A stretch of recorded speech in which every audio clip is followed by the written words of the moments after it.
Welcome back, and if you are new here, welcome. This is the Acadian Garden and Apothecary. My name is Danae, and this channel is all about gardening, herbal remedies, and sustainable living, and just in general living close with nature. So today is a very special video, one that I have been working on all summer long, and that is a demonstration of an agricultural practice used by Indigenous Americans. This method of companion planting has stood the test of time, and I have finally had the opportunity to try it out myself. If you haven't already figured it out, I'm talking about a Three Sisters garden. In this video, we will discuss who the Three Sisters are, how this method was used historically, and we'll be doing a demonstration of a Three Sisters garden in a northern climate and talk about any of the challenges and successes that come with that. So, who are the Three Sisters? The Three Sisters are maize, or what we know today as corn, climbing beans, and winter squash. The Three Sisters garden was used historically by the Iroquois, Cherokee, and Lenape nations, and they were valuable not only for their nutrition, but also for their long storage life. So beans and corn could easily be dried and stored for many years, while winter squash could be stored in a dry, cool, dark environment for many months without any additional processing. These were very valuable crops used to get Indigenous Americans through long winters or periods of famine. Why these three plants and how does it work? Well, traditionally, a Three Sisters garden was planted in mounds. In this demonstration, I will be growing the Three Sisters garden in rows.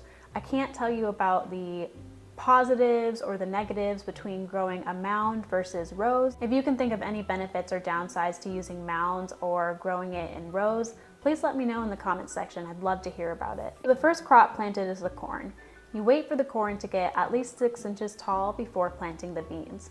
This is so that when the climbing beans emerge, they're not overwhelming the corn and inhibiting its growth.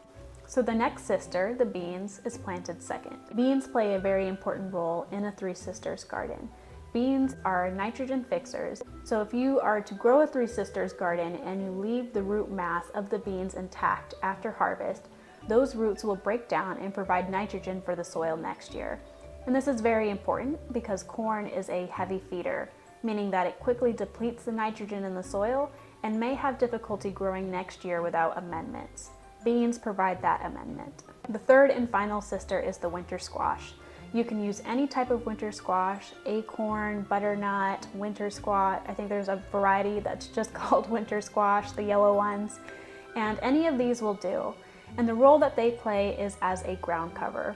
So the wide sprawling leaves of the squash help to protect the soil. And this is of course important because soil health is the foundation of any successful garden. A ground cover protects the soil from compaction from the rain, heat from the sun. It helps to keep the roots of your plants cool, and it also acts as a barrier for weeds. So this growing method really seems to have everything you could possibly need. You're getting 3 wonderful crops at the end of the season that will last you a while. You're maximizing the use of space and resources, and of course you're incorporating good practices for optimal soil health. Okay, so now that I've explained everything about the Three Sisters garden, let's actually get growing. If you enjoyed this video and would like to see more content like it, let me know by hitting the like button below and by subscribing to this channel. It takes just a few seconds to show your support and help this channel reach a larger audience.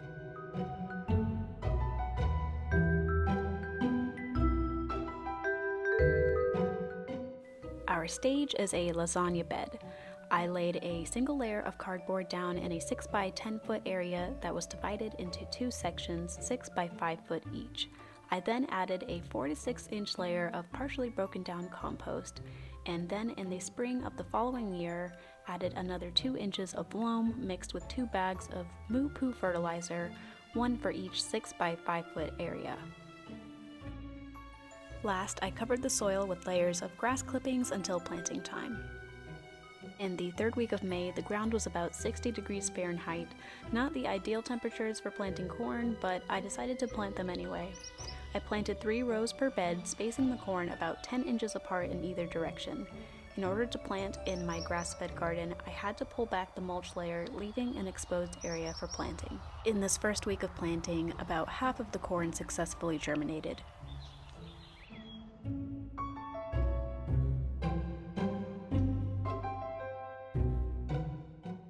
The first week of June, I planted a second round of corn in hopes of making up for the low germination rate of the first round. At this point, the first round of corn is about 4 to 6 inches tall, so I decide to move along and plant the second sister.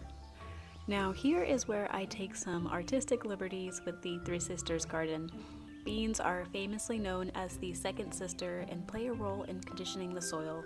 But did you know that peas, another legume, are also nitrogen fixers? Since I was already growing bush beans in a separate area in the garden, I decided to do a variety of pea called the sugar magnolia. I chose this pea primarily for its color.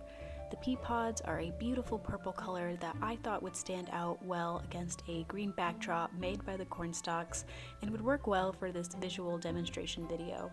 I originally intended to plant 3 peas around each stalk of corn, but unfortunately I did not have enough in the package, so it's a little sparse in my Three Sisters garden.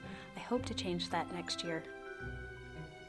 By June 13th, the peas have begun to emerge from the soil, as well as the second round of corn.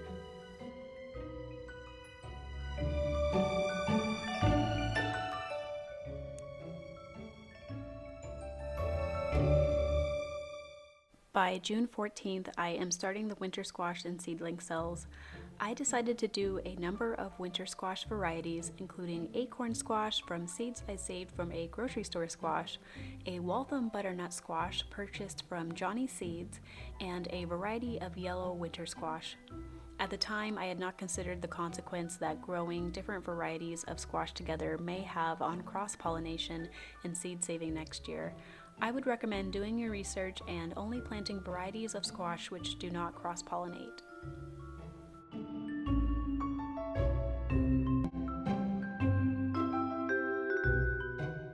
July 3rd is when I finally got the squash plants into the ground. I was less methodical with the squash than the other plants, placing it in areas where corn didn't germinate and in open spaces around the corn and peas. All in all, I planted about 4 squash per 6 by 5 foot area. I had a lot of squash left over in seedling cells, so I decided to start a new plot next to the Three Sisters garden where I planted just squash. So at this point it's July and it's getting quite hot out, so to help my squash transplants survive the first few days, I covered each plant with burdock leaves. This worked great to protect them from the sun's rays until the roots had a chance to establish. I left the leaves on top of the plants for about 4 days, removing them in the evening and to water.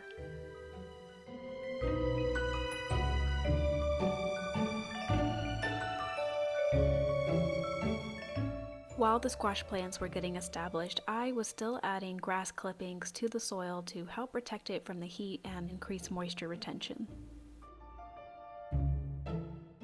July 22nd, and things are coming along nicely. The corn is putting on some height and the peas are not far behind. I decide to help the peas get established by wrapping them around the corn stalk. One thing I observed is that the tendrils on the peas tended to cut into the corn leaves, though it didn't seem to inhibit the growth of the corn, so I would just remove those and wrap them around the stalk. It really didn't seem to cause too many issues. I also paid attention to the base of the corn, which has shallow roots, and mounded up the ground around the corn to make sure it didn't blow over in the wind.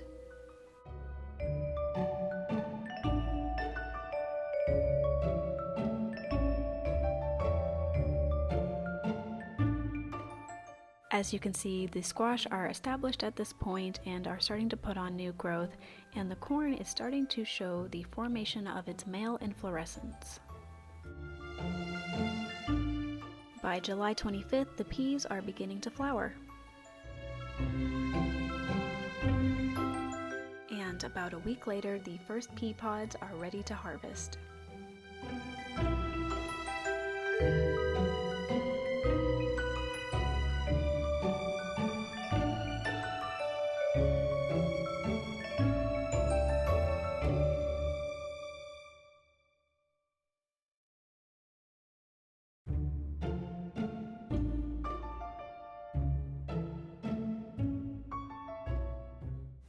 August is when I really started to see the Three Sisters garden in its full glory. The squash had grown enough to start acting as a proper ground cover and were even beginning to flower and form their fruit. The first to form flowers were the acorn and winter squash, which require a minimum of 90 days in a growing season. The peas at this point were past their prime, though I've left a few pods on the corn stalks to collect seed from later during the growing season. The corn cobs and their female inflorescence, the silks, are beginning to form, and the tassels are producing pollen. Some corn from the first round of planting are even ready to harvest.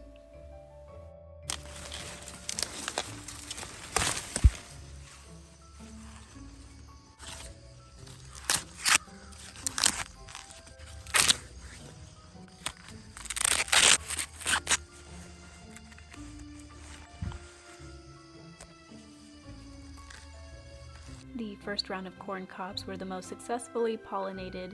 The second round, there were a lot of corn cobs that were only partially formed.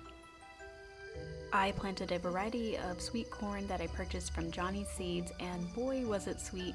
You could even eat it raw from the cob and it still had that incredibly sweet taste. I think I've discovered a new variety of climbing butternut squash. Pretty sure it doesn't normally do this, but Three Sisters garden, everyone. That's pretty funny. I wonder what's gonna happen when they get super heavy. Well, we will see. Although I was initially concerned that I had planted the squash too late in the season, I will say we got plenty of squash from our harvest. Now, this garden was not without its challenges. Let's talk about some of the pests I dealt with during the growing season and how they affected each of the Three Sisters. Slugs and snails were the primary threat to my Three Sisters garden. We had a crazy year dealing with these pests in all parts of our garden. Some corn that had germinated didn't survive as the young plants were chewed apart just as they emerged. I tried to tackle this with beer traps, but they only helped moderately. Even at the peak of the summer heat, the slugs and snails still found ways to chew on my plants. While using burdock leaves to cover my squash, I forgot to remove the leaves in the evening, and the pests would take shelter underneath and snack on the young squash. And finally, the snails proved to be a challenge even for my adult corn plants. They like to eat the silks off the corn, affecting pollination and making it difficult to determine when the corn was matured and ready to harvest. I'm an organic gardener and won't resort to using harmful pesticides to treat this, so I'm crossing my fingers that next year the problem will be resolved naturally with proper predators moving in to eliminate the slugs and snails. So was it a success, and would I grow a Three Sisters garden again? I would absolutely grow a Three Sisters garden again, and anybody who has been hesitant to try this in a northern climate, I encourage you to try it anyway and see for yourself. There are certain things that I would do differently, but overall everything produced a harvest, and it was just really fun to watch all of these plants interact together in such a fantastic way and know that at the same time I was doing something really great for conditioning the soil and just encouraging biodiversity in my garden. So some of the things that I would do differently: I would definitely plant more corn to try to increase the germination rate. There's really not much I can do about the weather and whether or not the soil has heated up enough in the springtime to have a high rate of germination success. We're just working with colder weather in Maine in the early spring. So I think by planting more corn, I will at least have enough to fill out the rows. And if I get extra, then I can either try to transplant them. I hear corn doesn't transplant well, or I can just remove them from my garden entirely and just keep the corn that I need to have it properly spaced. Another thing I would do differently is start the squash seedlings a little bit earlier. It's September 30th and we just had our first frost, and luckily everything is ripe and ready to come out of the garden, but I don't want to push the limits next year in that way. The Three Sisters garden is just a wonderful method of companion planting that adds a very diverse look to your garden. You get to enjoy the vertical growth of the corn, the beautiful pea pods or beans if you decide to grow beans, growing among the corn, and of course you get that wonderful ground cover that just spreads everywhere and looks fantastic.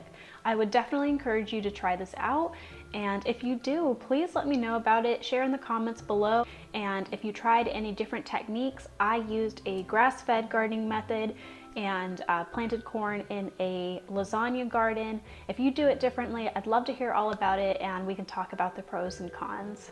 I got to make some amazing recipes using the ingredients that came from my Three Sisters garden this year. If you'd like to see any of those recipes, I would be happy to share them. Just leave that in the comments below as well, and I might make a short video going over my Three Sisters recipes.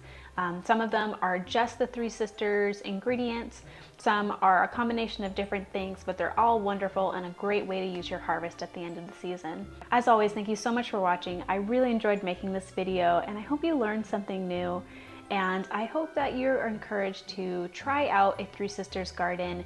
It's not just for southern climates. You can do it right here in New England or more northern climates. You just have to have a little more planning and consideration, but it's completely doable, and you can enjoy just absolutely wonderful corn, beans, peas, and of course squash. This is Danae with the Acadian Garden Apothecary. Thank you so much for watching. Have a good one.